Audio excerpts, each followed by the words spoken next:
ఈరోజే కృష్ణాంగారక చతుర్థి, అదేవిధంగా కార్తీక మాస శివరాత్రి, పైగా చివరి కార్తీక మంగళవారంతో కలిసి వచ్చింది. ప్రతి నెలలో పౌర్ణమి తరువాత బహుళపక్షంలో వచ్చే చతుర్దశి తిథి మంగళవారంతో కలిసి వస్తే దానిని కృష్ణ అంగారక చతుర్దశిగా పిలుస్తారు. అయితే కృష్ణ అంగారక చతుర్దశికి సూర్యగ్రహణంతో సమానమైన శక్తి ఉంటుందని చెబుతారు. సూర్యగ్రహణం రోజున కొన్ని పనులు చేస్తే ఏ విధంగా అయితే మంచి ఫలితాలు వస్తాయో, అదేవిధంగా ఈ కృష్ణ అంగారక చతుర్దశి రోజు కూడా కొన్ని పనులు మీకు శుభ ఫలితాలు ఇస్తాయని, అదృష్టం తీసుకువస్తాయని పండితులు చెబుతున్నారు. నారదుడు భూలోక ప్రయాణాన్ని ముగించుకుని తిరిగి దేవలోకానికి బయలుదేరుతూ సంధ్యా సమయం కావడం వల్ల సంధ్యావందనం కోసం స్నానం చెయ్యాలని ఒక వాగులోకి ప్రవేశిస్తూ ఉండగా నారదుడి కాలికి ఒక పుర్రె తగిలింది. ఆ పుర్రెపై ఇలా రాసి ఉంది: ఈ తల ముల్లోకాలను దర్శిస్తుంది అని రాసి ఉంది. ఏమిటి ఈ పొరపాటు? చనిపోయి పడిపోయిన ఈ పుర్రె ముల్లోకాలను ఎలా దర్శిస్తుంది అనే సందేహం నారదుడిలో కలిగింది. ఇక నారదుడు సంధ్యావందనాన్ని ముగించుకుని ఆ పుర్రెను తీసుకుని వైకుంఠానికి బయలుదేరాడు. ఇక వైకుంఠాన్ని చేరుకుని మహావిష్ణువుతో ఇలా అన్నాడు నారదుడు: స్వామి, ఈ పుర్రెపై ముల్లోకాలను దర్శిస్తాను అని రాసి ఉంది. మరి వీడేమో చనిపోయి భూలోకంలో పడి ఉండే ఈ పుర్రెను నేను తీసుకువచ్చాను, ఇది ఎలా సాధ్యం అని ప్రశ్నించాడు నారదుడు. దానికి శ్రీ మహావిష్ణువు చిరునవ్వు నవ్వి, చూడు నారదా, ఈ రాతల గురించి నాకు తెలియదు. కేవలం నేను జీవుల పోషణ బాధ్యతను మాత్రమే నిర్వహిస్తాను. ఈ విషయం గురించి నీవు పరమేశ్వరుని అడగడం చాలా మంచిది అని సమాధానం చెప్పాడు మహావిష్ణువు. ఇక నారదుడు ఆ పుర్రెను తీసుకుని కైలాసంలో ఉన్న శివుడిని చేరుకున్నాడు.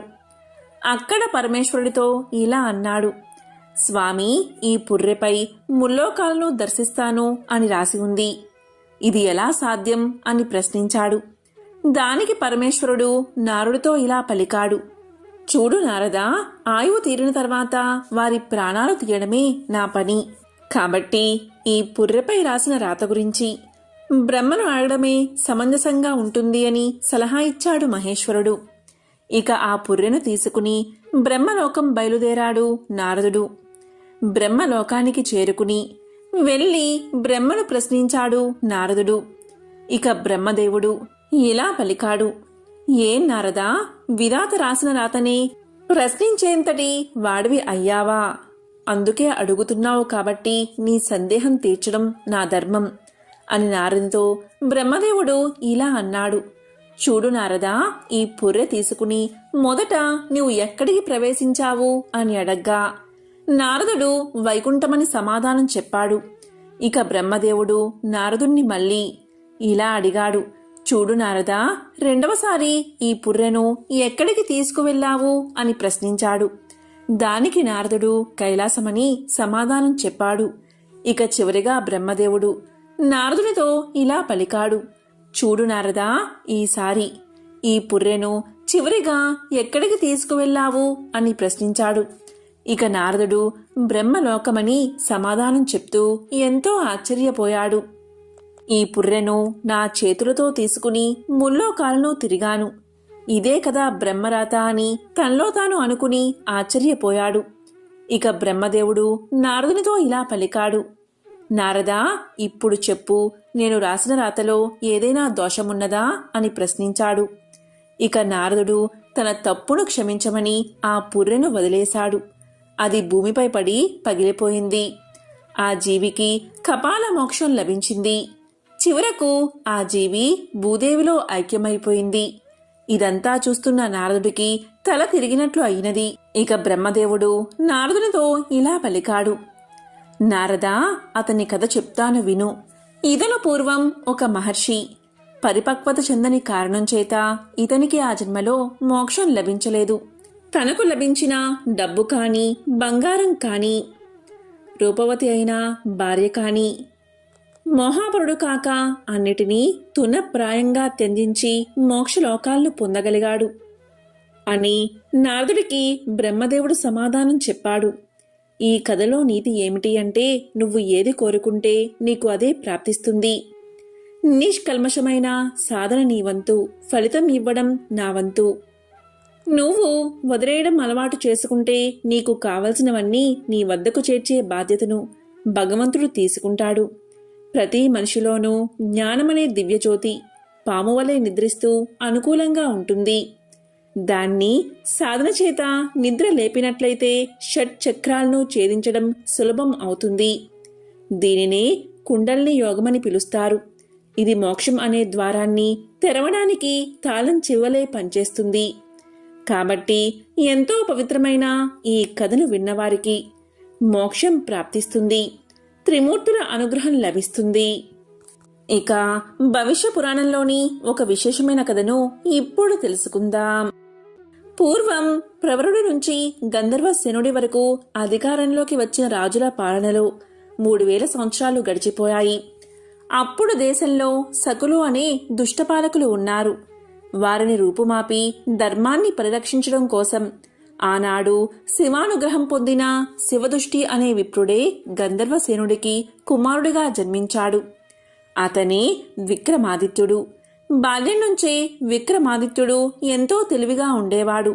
5 సంవత్సరాల వయసులోనే విక్రమాదిత్యుడు తపస్సు చేసుకోవడానికి అడవికి వెళ్లిపోయాడు. 12 సంవత్సరాల పాటు శివుడి గురించి కఠోరమైన తపస్సు చేశాడు. ఆ తపస్సుకు మెచ్చి శివుడు ఆయన్ని అనుగ్రహించాడు.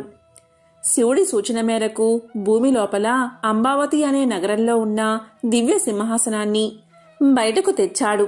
అదే సింహాసనం మీద కూర్చుని రాజ్యపాలన కొనసాగించాడు విక్రమాదిత్యుడు. నాటి నుంచి అది విక్రమార్క సింహాసనంగా విఖ్యాతి చెందింది. విక్రమార్క సింహాసనానికి 32 మెట్లు ఉంటాయి.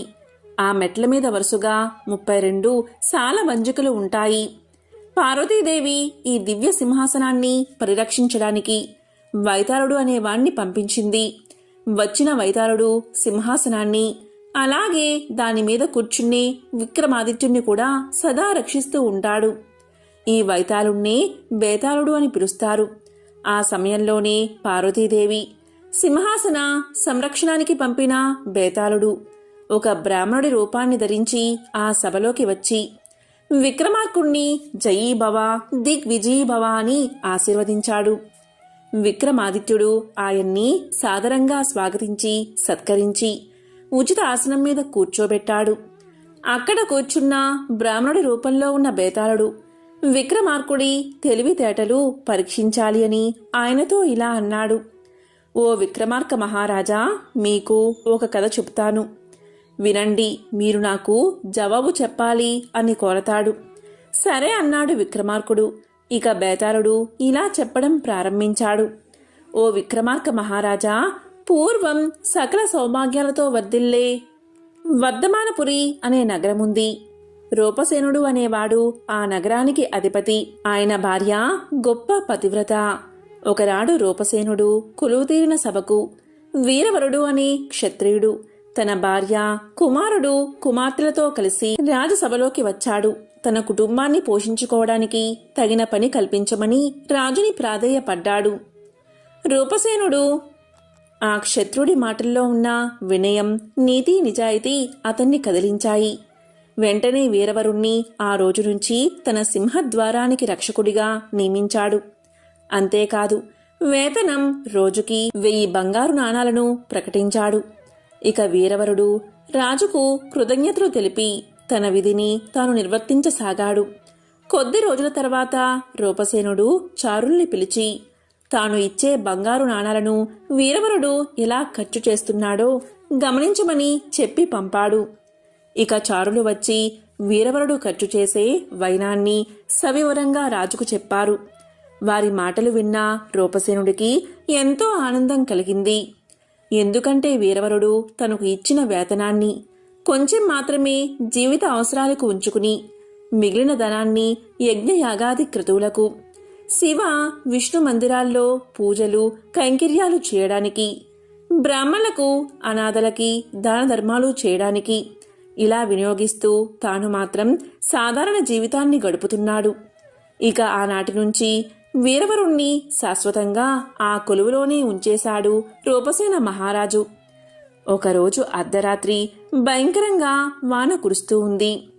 అంతఃపురంలో నిద్రిస్తున్న రాజుకు దగ్గర్లో ఉన్న శ్మశానం నుంచి ఒక స్త్రీ ఏడుస్తున్నట్లుగా వినిపించసాగింది.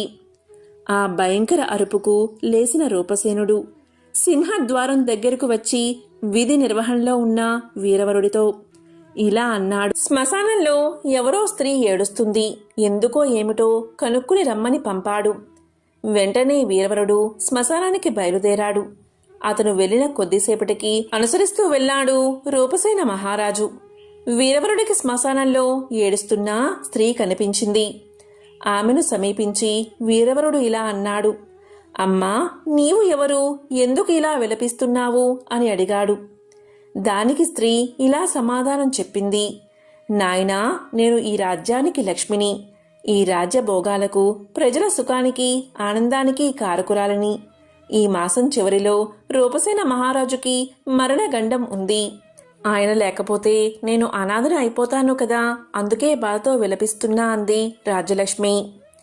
రాజలక్ష్మి మాటలు విన్న వీరవరుడికి కూడా ఎంతో ఆందోళన కలిగింది. వెంటనే ఆమెతో ఇలా పలికాడు. అమ్మా, భూత భవిష్యత్ తెలిసిన దానివి, మా మహారాజు ధర్మాత్ముడు, ఆయన్ని కాపాడుకోవడానికి ఏదైనా మార్గముంటే తెలియచెయ్యమ్మా అని కోరాడు. అందుకు సమాధానంగా రాజ్యలక్ష్మి ఇలా పలికింది. నాయనా, నీ మహారాజు శాశ్వతంగా జీవించి ఉండాలి అంటే ఒక ఉపాయముంది. అదేంటి అంటే నీ కుమారుణ్ణి చండీదేవికి బలి ఇవ్వడమే. అలా చేస్తే రూపసేనుడికి దీర్ఘాయువు కలుగుతుంది అని అమ్మవారు పలకగా వెంటనే అందుకు అంగీకరించాడు వీరవరుడు.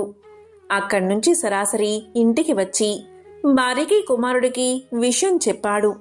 తమ రాజ్యాధినేతకి ఆయుర్దాయం కలగడం కన్నా సంతోషం ఏముంటుంది అని భార్య, అతని కుమారుడు రాజలక్ష్మి చెప్పిన మాటలకు తమ అంగీకారాన్ని తెలిపారు. ఇక అందరూ కలిసి రాత్రి చండికాదేవి ఆలయానికి చేరుకున్నారు. ఇక రూపసేనుడు వీరెవరికీ తెలియకుండా ఏం జరుగుతుందో తెలుసుకుందామని వెంబడిస్తూనే ఉన్నాడు. సకుటుంబంగా చండీ ఆలయానికి వెళ్లిన వీరవరుడు ఆలయంలోని దేవిని స్తుతించి, అమ్మా, ఇదిగో నా ప్రియమైన పుత్రుణ్ణి నీకు బలి ఇస్తున్నాను. ఇతన్ని స్వీకరించి నా మహారాజుకి దీర్ఘ ఆయుర్దాయాన్ని ప్రసాదించు అని కోరి వెంటనే తన పుత్రుడి తలను ఒక్క వేటుతో నరికేశాడు. రక్తధారతో తడిసి ముద్దైన ఆ తలను చూసి వీరవరుడి కుమార్తె గుండె ఆగి చనిపోయింది. ఆ దృశ్యాన్ని చూసి తట్టుకోలేక కొద్ది క్షణాల్లోనే వీరవరుడి భార్య కూడా ప్రాణాలు కోల్పోయింది. ఇక గుండె దిటవు చేసుకున్న వీరవరుడు తిరిగి దేవి వద్దకు వచ్చి తన తలను కూడా నరుక్కుని అమ్మవారికి సమర్పించాడు. ఇక జరుగుతున్న సంఘటనల్ని చూసిన మహారాజు రూపసేనుడి మనసు ఎంతగానో చలించిపోయింది. వెంటనే అతను ఆలయంలోకి వచ్చి, అమ్మా, ఇంతటి విశ్వాసపాత్రుడు నా కోసం ప్రాణాలు అర్పించాడే, వీరందరి ప్రాణదానంతో పెరిగే ఆయుర్దాయం నాకెందుకు తల్లి, నన్ను కూడా నీవే బలి తీసుకో అని తన తలను ఖండించుకోబోయాడు. ఇక వెంటనే చండీదేవి ప్రత్యక్షమై, రాజా, ఆగు, నీకు ఇంతకు ముందే దీర్ఘ ఆయుర్దాయాన్ని ప్రసాదించేశాను, ఇంకేం వరం కావాలో కోరుకోమంది. అప్పుడు రూపసేనుడు ఇలా అన్నాడు. అమ్మా దేవి, నా కోసం ప్రాణాలు అర్పించిన ఈ వీరవరుడి కుటుంబాన్ని కూడా బతికించు. ఈ కోరిక నేను కోరాను అన్న విషయం కూడా అతనికి తెలియకూడదు అని కోరుకున్నాడు. తదాస్తు అని ఆశీర్వదించింది చండీదేవి. వెంటనే రూపసేన మహారాజు అక్కడ్నుంచి వెళ్ళిపోయాడు. ఆశ్చర్యంగా కొద్ది క్షణాల్లోనే వీరవరుడు, అతని భార్య, కుమారులు, కుమార్తె నిద్ర నుంచి లేచినట్లు ప్రాణాలతో పైకి లేచారు. ఇదంతా చండీదేవి అనుగ్రహమేనని భావించి ఆమెకి మరోసారి నమస్కారం చేశాడు వీరవరుడు. తిరిగి యథావిధిగా తన బాధ్యతలు నిర్వర్తించడానికి సింహద్వారం వద్దకు వెళ్ళిపోయాడు. మర్నాడు మహారాజు వీరవరుణ్ణి పిలిచి, రాత్రి రోదించిన స్త్రీ విషయం ఏమన్నా తెలుసుకున్నావా అని ప్రశ్నించాడు. అందుకు వీరవరుడు ఇలా అన్నాడు. ప్రభూ, నేను వెళ్ళి చూశాను. అక్కడ ఏడుస్తుంది ఒక ప్రేతాత్మ. నన్ను చూడగానే అది మాయమైపోయింది. ఇక నేను వెంటనే తిరిగి వచ్చేశాను. మీరేం కంగారు పడవలసిన పనేం లేదు అని సావధానంగా సమాధానం చెప్పాడు. తరువాత రూపసేనుడు అతన్ని పంపించేశాడు. రూపసేనుడికి ఎంతో ఆశ్చర్యం కలిగింది. మహారాజునైనా నా కోసం ప్రాణత్యాగం చేసి కూడా ఆ విషయాన్ని ఏమాత్రం ప్రచారం చేసుకోకుండా వినయంగా విశ్వాసాన్ని ప్రకటించిన అతని ప్రభు భక్తికి సంతోషం కలిగింది. కొద్ది రోజుల తర్వాత రూపసేనుడు తన కోసం ప్రాణత్యాగం చేసి తనకి పునర్జన్మను ప్రసాదించిన వీరవరుడి కుమారుడికి తన కుమార్తెనిచ్చి వివాహం జరిపించాడు. ఆనాటి నుంచి వీరవరుణ్ణి ఒక సేవకుడిగా కాక ప్రియమిత్రుడిగా సంభావించాడు. ఇక ఈ కథనంతా చెప్పిన బేతాళుడి రూపంలో ఉన్న బ్రాహ్మణుడు విక్రమార్క మహారాజుతో ఇలా అన్నాడు. ఓ విక్రమార్క మహారాజా, మీరు విన్న ఈ కథలో రూపసేనుడు, వీరవరుడు ఒకరి కోసం ఒకరు ప్రాణత్యాగం చేశారు కదా. మీకు వీరిద్దరిలో ఎవరు చేసిన త్యాగం గొప్పది అనిపిస్తుంది అని ప్రశ్నించాడు. దానికి విక్రమార్క మహారాజు ఇలా సమాధానం చెప్పాడు. ఓ బ్రాహ్మణోత్తమా, ఈ కథలోని సంఘటనల ప్రకారం ఇద్దరూ కూడా ఆదర్శవంతమైన త్యాగాలను చేశారు. అయితే రూపసేనుడు చేసిన ప్రాణత్యాగమే వీరవరుడు చేసిన ప్రాణత్యాగం కన్నా గొప్పది అని నాకు అనిపిస్తుంది. ఎందుకంటే వీరవరుడు రాజుకు సేవకుడు. సేవకుడి ధర్మం రాజును రక్షించడం. ఆ ధర్మాన్ని అతను త్రికరణ శుద్ధిగా నిర్వర్తించాడు. ఇది చాలా గొప్ప విషయం. ఇందులో ఎటువంటి సందేహమూ లేదు. అయితే రూపసేన మహారాజు చేయబోయిన ప్రాణత్యాగం ఇంకా గొప్పది. మహారాజు ఒక సేవకుడి కోసం తన ప్రాణాలను త్యాగం చెయ్యాల్సిన అవసరం లేదు. అయినా ఆయన ఆ పని చెయ్యబోయాడు కనుక రాజు చేసిన త్యాగమే గొప్పది అని సమాధానం చెప్పాడు. అందుకు బ్రాహ్మణుడి రూపంలో ఉన్న బేతాళుడు ఎంతగానో సంతోషించాడు. తన తెలివితో ఆలోచించి చక్కని సమాధానం చెప్పాడు అని మనసులో అనుకున్నాడు.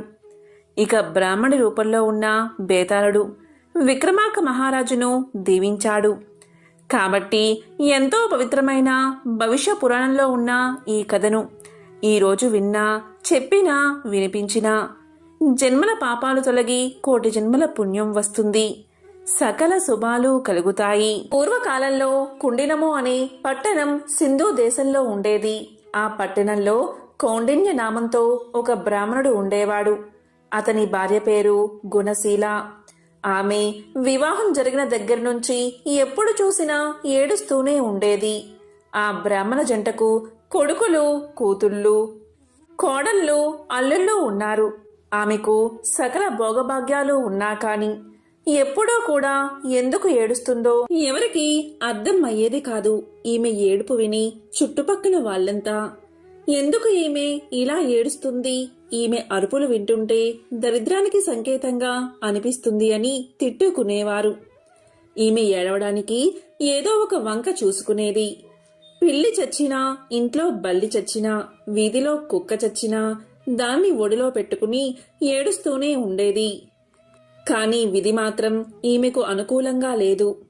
ఇలా ఒకరోజు ఇంట్లో పిల్లి చనిపోతే దాన్ని ఒడిలో పెట్టుకుని ఏడుస్తూ కూర్చుంది.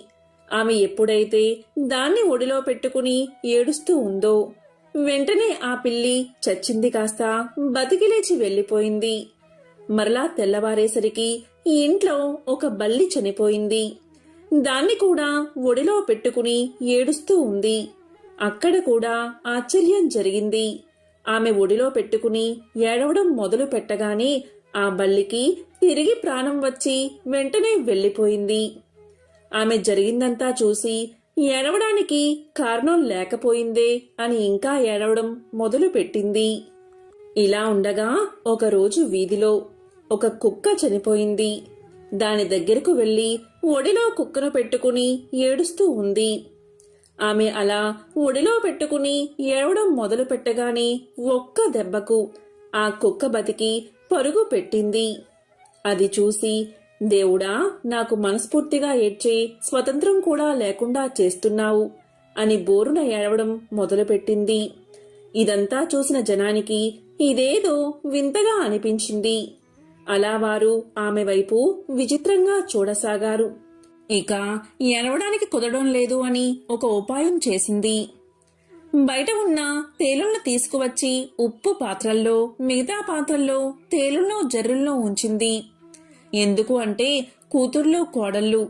అలా వంట నిమిత్తం చేతులు ఆ పాత్రలో పెట్టగానే అవి కుడతాయి గనక ఆ నొప్పితో వారు ఏడుస్తూ ఉంటే వారి పక్కన కూర్చుని ఏడవచ్చు అని ఈమె ఆలోచన. కాని విధి మాత్రం ఆమెకు వ్యతిరేకంగా ఉంది. కూతుర్లో కోడళ్ళు వాటిలో తమ చేతులు పెట్టగా జర్రెలు అలాగే తేల్లో వస్తువులుగా మారిపోయాయి. అంతేకాదు తన కొడుకుల బట్టల్లో పాములు ఉంచేది. అలా పాములు కరిస్తే కొడుకులు చచ్చిపోతే ఏడవచ్చు అని ఈమె ఆలోచన. కాని విధి మాత్రం వేరేగా ఆలోచన చేసింది. ఆ పాములు కాస్త బంగారు మొలతాలలా అయిపోయాయి. ఇక కొడుకులు బట్టల్లో చెయ్యిలు పెట్టగానే బంగారు మొలతాళ్ళు వాడి చేతికి అందాయి. వెంటనే కొడుకులు, అమ్మా, బట్టల్లో బంగారు మొలతాడు ఎందుకు ఉంచావమ్మా అని అడగ్గాని దానికి ఆమె, నాయనా, వాటిని తీసి జాగ్రత్తగా దాచుకోండి అని పలికేది. అలా ఆమె ఏమి చేసినా ఏడవడానికి అవకాశం దొరకకపోవడం వల్ల ఆమె అడవికి పోయి అక్కడ కూర్చుని ఏడవడం మొదలుపెట్టింది. అలా ఏడుస్తున్న సమయంలో పార్వతీ పరమేశ్వరులు ఆ మార్గం గుండా పోతూ ఆమెను చూసి ఇలా పలికారు. ఎందుకమ్మా ఏడుస్తున్నావు అని అడగ్గా దానికి ఆమె ఇలా సమాధానం చెప్తుంది.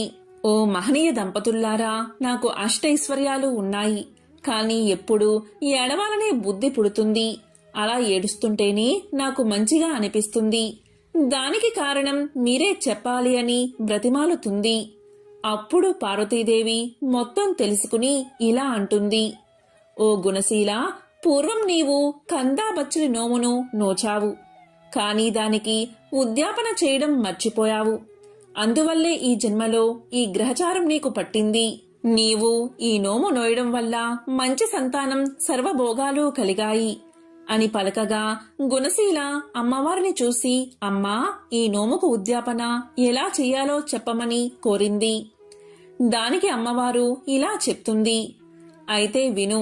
వెండితో కంద దుంపను చేయించు, బంగారంతో బచ్చలి తీగ చేయించు, మంచి కంద సేరు, బచ్చలి అరసేరు, 5 మానికల బియ్యం, పసుపు కుంకుమలతో, నల్ల పూసలు, రవికల గుడ్డలు, మెట్టెలు, మంగళ సూత్రాలతో, ముత్తైదువులకు దక్షిణ తాంబూలాలతో వాయినాలు సమర్పించు అని పార్వతీదేవికి చెప్పింది.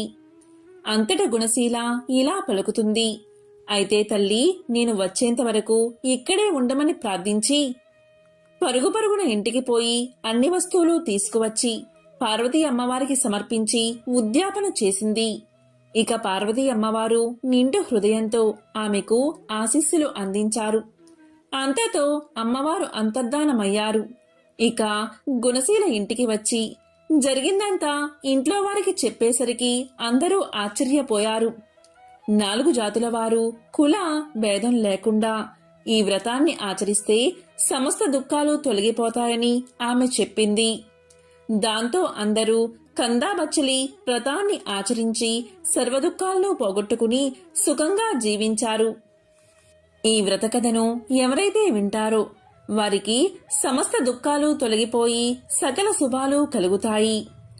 పూర్వం గండకీ నదీ తీరాన ఉన్న సిరిపురం రాజ్యాన్ని వేరసేన మహారాజు జనారంజకంగా పరిపాలిస్తూ ఉండేవాడు. పాడి పంటలతో సుఖ సంతోషాలతో ప్రజలు ఆనందంగా జీవిస్తూ ఉండేవారు. ఈ వీరసేన మహారాజుకు వేట అంటే మిక్కిలి మక్కువ. అతను ఒకసారి గండకీ నదీ తీరాన్ని ఆనుకుని ఉన్న అడవుల్లోకి బయలుదేరాడు. చాలాసేపు క్రూర జంతువుల్ని వేటాడాడు. దాంతో రాజు రెట్టించిన ఉత్సాహంతో బాగా దట్టమైన అడవిల్లోకి వెళ్లిపోయి దారిని తప్పాడు. వెనుక ఉన్న సైన్యాలు రాజుని అందుకోలేక వెనుక పడ్డారు. ఇలా 2 రోజులు గడిచాయి. రాజు జాడ కోసం సైన్యాలు 4 భాగాలుగా విడిపోయి 4 దిక్కులా గాలించి అతి కష్టం మీద 3వ రోజున రాజు జాడ కనుక్కుని అందరూ ఒక చోటకు చేరుకున్నారు. గుర్రం మీద 3 రోజులు ఒంటరిగా ప్రయాణించిన రాజు బాగా అలసిపోయి నిస్సత్తువుగా ఉండిపోయాడు. వెంట తెచ్చుకున్న ఆహార పదార్థాలు నీళ్లు ఖర్చయిపోవడంతో సైనికులు కూడా అలసిపోయి ఆకలితో ఉన్నారు. చాలాసేపు గాలింపు తర్వాత వాళ్ళకి ఒక చిన్న పంట పొలం కనిపించింది. దాంట్లో చెరుకు, మొక్కజొన్న పంటలు ఉన్నాయి. దాంతోపాటు మామిడి, సీతాఫలం బాగా విరగకాచి ఉన్నాయి. మధ్యలో తీయని నీటితో కూడిన ఒక బావి ఉంది. ఇక సైనికులంతా ఆ పొలంపై పడి ఎవరికి కావలసిన వారు తీసుకుని కడుపు నిండా తిని మధురమైన బావినీరు తాగి మహారాజుకి కావలసిన ఫలాలు, చల్లని నీరు ఇచ్చి రాజును సేద తీర్చారు. కాసేపటికి తేరుకున్న మహారాజు తన సైన్యంతో సహా రాజ్యాన్ని చేరుకున్నాడు. కాని చిత్రంగా మరుసటి రోజు నుంచి రాజుకి తీవ్ర అశాంతి, అనారోగ్యం మొదలయ్యాయి. రోజు రోజుకి క్షీణిస్తూ మంచం పట్టాడు మహారాజు. రాజవైద్యులు ఎన్ని చికిత్సలు చేసినా రాజుకి ఆరోగ్యం చేకూరలేదు. ఈ విధంగా రోజులు నెలలు గడిచినా కూడా తన రోగం తగ్గకపోయేసరికి రాజు తన గురువైన తపోధనుడైన సదానంద మహర్షిని పిలిపించి తన సమస్యను పూర్తిగా వివరించాడు. అప్పుడు ఆ మహర్షి తన దివ్య దృష్టితో జరిగిందంతా తెలుసుకుని ఇలా పలికాడు. రాజా, రాజన్నవాడు ప్రజల్ని క్రూర మృగాల నుంచి రక్షించాలి. అది కూడా ప్రజలు క్రూర జంతువుల వల్ల తమకి ప్రాణభయం ఉందని ఫిర్యాదు చేసినప్పుడు మాత్రమే చేయాలి. కాని నీవు మృగ వినోదం కోసం అకారణంగా జంతువుల్ని వేటాడి మూగ జంతువుల్ని హింసించావు. పైగా నీ సైనికులు ఓ పైరు పంటలో చొరబడి పేద రైతు యొక్క కష్టాన్ని దోచుకుని తిన్నారు. అందులో కూడా నీ సైనికులు అతని అనుమతి తీసుకోలేదు. అందులో నీకు కూడా భాగం ఉంది. ఆ పాపం కలిపురుషుడిగా మారి నిన్ను వేటాడుతుంది అని చెప్పాడు మహర్షి. ఇది విన్న రాజు ఎంతో ఆశ్చర్యపోయి ఇలా పలికాడు. మహాత్మా, మన్నించండి. నేను ఈ దేశపు రాజుని కదా. నా రాజ్యంలో ఉన్న సకల ప్రజల మీద, వాళ్ళ ఆస్తుల మీద, ధనధాన్యాలు, పంట పొలాలు, తోటలు, వ్యాపారాలు అన్నిటిపైన నాకు సర్వాధికారాలు ఉన్నాయి కదా. మరి నాకు పాపం ఎలా అంటుతుంది అని అడిగాడు. దానికి మహర్షి ఇలా చెప్పాడు. రాజా, నువ్వు చెప్పింది నిజమే. స్వయంగా నువ్వు ఆ రైతు తోటలోకి వెళ్లి నీకు కావాల్సింది తిని నీ సైనికులకు పంచినా నీకు దోషం అంటదు. లేదా నీ ఆజ్ఞపైన నీ సైనికులు ఆ తోటలోంచి పళ్ళు నీరు నీకు తీసుకువచ్చినా నీకు దోషం అంటదు. ఇక్కడే నువ్వు ధర్మదేవతని సరిగ్గా అర్థం చేసుకోవాలి. పై రెండు విషయాలు జరిగి ఉంటే నీకు దోషం అంటేదే కాదు. కానీ నీ సైనికుల అనాలోచిత చర్య వల్ల తాత్కాలికంగా నీకు ఉపశమనం లభించింది. కానీ ఆ దోష ఫలితాన్ని నువ్వు అనుభవించాల్సి వచ్చింది అని చెప్పాడు మహర్షి. ఇక రాజు సుదీర్ఘంగా ఆలోచించి, మహాత్మా, దీనికి పరిహారాన్ని, ప్రాయశ్చిత్తాన్ని చెప్పండని కోరాడు. ఇక మహర్షిని చూసిన మహారాజు అప్పటికప్పుడు ఆ పంట పొలం రైతును పిలిపించాడు. ఆ రైతు పేద యువకుడైన ముకుందుడు. చక్కనైన రూపం కలవాడు. కాయకష్టం చేసుకుని తనకున్న చిన్న పొలంలో రకరకాల పళ్ళు, ఫలాలు పండిస్తూ వృద్ధులైన తన తల్లిదండ్రులను పోషించుకుంటూ ఉన్నాడు. రాజు యొక్క సైన్యం తన పంటని మొత్తం కాజేయడంతో గత నెల రోజులుగా తల్లిదండ్రులకు సరైన తిండి కూడా పెట్టలేక చాలా దీనస్థితిలో ఉన్నాడు. ఇక రాజు అతనికి క్షమాపణ చెప్పి తన తప్పుకి పరిహారంగా 1000 బంగారు నాణాలు బహుకరించాడు. అప్పుడు పేద రైతు మహా ఆనందపడి ఇలా పలికాడు. రాజా, ఈ బహుమానంతో జీవితాంతం నా తల్లిదండ్రులకి అస్సలు ఏ లోటు లేకుండా ప్రేమగా పోషించుకుంటాను అంటూ రాజుకి కృతజ్ఞతలు చెప్పి అక్కడ్నుంచి వెళ్లిపోయాడు. ఆ విధంగా ఆ రైతు వెళ్లిపోయాక రాజు మహర్షి వైపు తిరిగి, మహాత్మా, ఇక నా పాపం పోయినట్లేనా అని అడిగాడు. దానికి మహర్షి ఇలా అన్నాడు. రాజైన వాడు ఎప్పటికప్పుడు ధర్మశాస్త్రాలు, నీతి శాస్త్రాలను క్షుణ్ణంగా అధ్యయనం చెయ్యాలి. లేదా ఎవరి దగ్గర నుంచైనా తెలుసుకుంటూ ఉండాలి. ప్రస్తుతానికి నీ పాపం తొలగిపోయింది, కాని ఇంకా మిగిలే ఉంది అన్నాడు మహర్షి. అప్పుడు రాజు మళ్లీ నమస్కారం చేసి, మహాత్మా, మరి పరిహారం చెప్పండి అని కోరాడు. మహర్షి రాజు వంక చూశాడు. అప్పుడు వెంటనే రాజు సదాచార భక్తులైన పండితుల్ని, బ్రాహ్మణోత్తముల్ని మహారాజు సభకు ఆహ్వానించాడు. కొన్ని వందల మంది తరలి వచ్చారు. రాజు వాళ్ళకి జరిగిందంతా వివరించి నెల రోజుల పాటు రైతు కుటుంబాన్ని ఆకలి బాధకి గురిచేసిన పాపం పోగొట్టుకోవడానికి గాను 10,000 బంగారు నాణాలను దానంగా ఇవ్వడానికి సిద్ధపడ్డాడు. కాని ఆ దానం స్వీకరించడానికి ఎవరూ ముందుకు రాలేదు. ఎందుకంటే వాళ్ళు పండితోత్తములు. అలా చేయడం వల్ల ఆ పాపం తాము స్వీకరించినట్లు అవుతుందని వాళ్లకు తెలుసు. ఇక రాజు నిరాశగా వాళ్ల వైపు చూస్తూ ఉండగా విశ్వవేత్తుడు అనే బ్రాహ్మణోత్తముడు లేచి ఆ దానం స్వీకరించడానికి సిద్ధంగా ఉన్నాడని తెలియచేశాడు. ఇక రాజు ఆనందంగా 10,000 బంగారు నాణాలను బహుమానంగా ఇవ్వగాని విశ్వవేదుడు తాను తెచ్చిన 2 బంగారు నాణాలను వాటితో కలిపి అక్కడ చేరిన పండితులకు, బ్రాహ్మణులకు ఉచితంగా పంచేశాడు. ఇలా చేయడం వల్ల ఆ పాపఫలం అతనికి అంటలేదు. ఇక రాజు అతన్ని చూసి ఇలా పలికాడు, మహానుభావా, తమ పరిస్థితి మెరుగుపడాలని అంత పెద్ద మొత్తం దానంగా ఇచ్చాను. ఇప్పుడు తమకి నేను ఇచ్చిందేముంది అన్నాడు. మీరేమో నేనిచ్చిన ధనాన్ని దాన ధర్మాలు చేసి మీ పాపం పోగొట్టుకున్నారు. ఇప్పుడు నేను మీకు ఎలా సహాయం చేయగలను అని అడగ్గా దానికి ఆ బ్రాహ్మణోత్తముడు బదులిస్తూ ఇలా అన్నాడు, రాజా, గండకీ నదీ తీరాన ఉభయ సంధ్యల్లో సంధ్యావందనంతో పాటు గ్రామీణుల ఇళ్లల్లో పూజాది శుభకార్యాలలో పౌరహిత్యం చేసుకుంటూ ఉంటాను నేను. ఆ వచ్చిన ధనంతో నేను నా భార్య ఆనందంగా జీవిస్తున్నాం. మీరు నాకేమైనా సహాయం చెయ్యాలి అనుకుంటే గండకీ నదీ తీరంలో ఒక అపురూప శివాలయాన్ని నాకు నిర్మించి ఇస్తే చాలు. నా శేష జీవితాన్ని ఆనందంగా గడిపేస్తాను. దాంతో మా ఇద్దరి జీవితాలు ఆ పరమేశ్వరుడి అనుగ్రహం వల్ల పరిపూర్ణమవుతాయి అని చెప్పగా రాజు దానికి ఆనందంగా ఒప్పుకుని ఆ బ్రాహ్మణుడికి శివాలయం కట్టించి ధర్మదేవత యొక్క అనుగ్రహం పొంది ధన్యుడు అయ్యాడు రాజు.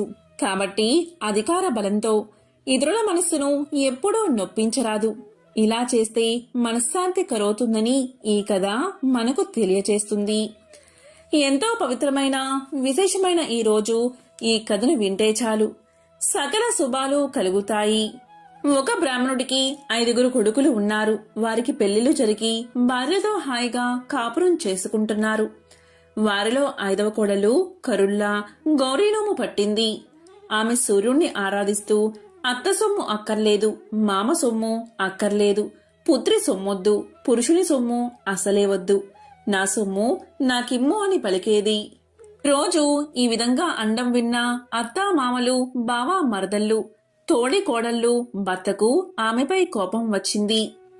అందరూ కలిసి ఒకరోజు ఆమె నిద్రపోతూ ఉండగా మంచంతో సహా ఆమెను అడవిలో విడిచి వచ్చారు. ఆమె నిద్ర లేచింది. భయపడక ఆమె అక్కడే స్నానం చేసి సూర్యదేవుణ్ణి ప్రార్థిస్తూ ఉండగా దోసిట రత్నాలు పడ్డాయి. వాటితో పసుపు, కుంకుమ, కొంచెం ఉప్పు, మిరపకాయలు, బియ్యము కొని ఒక ముసలవాని సహాయంతో ఆ సమీప గ్రామాన చిన్న ఇంటిలో ఉన్నది. ఎప్పుడైతే ఈమెను ఇలా చేశారో వారికి దరిద్రం పట్టి పల్లె పల్లెకు తిరుగుతూ అడుక్కుంటూ జీవితం గడపడం మొదలుపెట్టారు. అలా ఊరు తిరుగుతూ ఉండగా ఒక దగ్గర సూర్య నమస్కారం చేస్తున్న ఈమెను చూశారు. మన అమ్మాయి కూడా ఇలాగే సూర్య నమస్కారం చేసేది అని వారిలో వారు అనుకున్నారు. సూర్యుడి కరుణ వల్ల అక్కడ మేడలు, మిద్దెలు, ఇల్లు, వాకిళ్ళు, తోటలు, దొడ్లు విపరీతంగా కొన్నది ఆమె. నిత్యాన్నదానం చేసేది. ఒకరోజు అత్తామామలు వచ్చి అన్నం పెట్టమన్నారు. నా అత్తామామ మీలాగే ఉండేవారని వారిని చూసి పలికింది. ఇంతలో భర్త వచ్చాడు. ముగ్గురుకు తలంటు పోసి కొత్త బట్టలు కట్టబెట్టింది.